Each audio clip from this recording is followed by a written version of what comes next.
ఎప్పుడైతే ఇస్లాం దురాక్రాంతలు మన మీద దాడులు చేసి ఆడపిల్లల్ని అమ్మాయిల్ని వివాహితల్ని ఎత్తుకుపోవడం స్టార్ట్ చేసినప్పుడు సమాజంలో అంటే ఆ ఊర్లో ఉన్న అన్ని వ్యవస్థల్లో ఉన్న వాళ్ళు బలిష్టంగా ఉన్న వాళ్ళందరూ ఒక సమూహంగా మారి వాళ్ళు ఊరవతలుండి కాపాడిండ్రంట. వాళ్ళను మహాదిగలు అన్నారట. అదే మహాదిగలు వచ్చేసి మాదిగలు అయిపోయింది.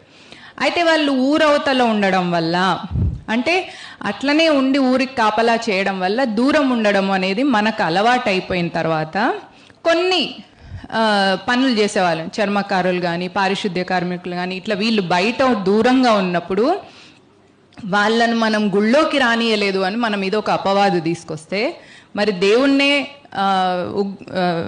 తీసుకెళ్ళి విగ్రహాలను తీసుకెళ్ళి అక్కడ వీధులలో వాళ్ళ దగ్గరికి తీసుకెళ్ళినామా లేదా? దాన్ని ఏమంటాం మనం? ఉత్సవానికి తీసుకెళ్ళినాం. అంటే వాళ్ళు దేవుడి దగ్గర రాకపోతే దేవుడిని